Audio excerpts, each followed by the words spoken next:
আমি এই হাদিসটির প্রেমে পড়ে গেছি।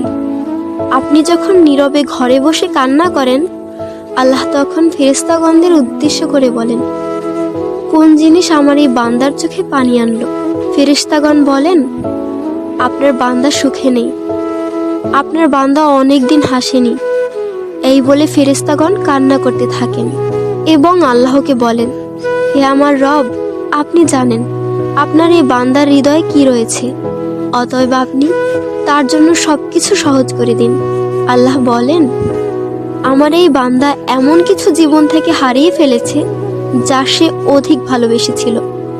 অতএব আল্লাহ বলেন, আমি শপথ করছি, আমার বান্দা তার জীবন থেকে যা হারিয়েছে এর চেয়ে উত্তম জিনিস তাকে এনে দেব, যা দেখে দুনিয়া ও আখিরাতের সবাই বিস্মিত হবে। আলহামদুলিল্লাহ।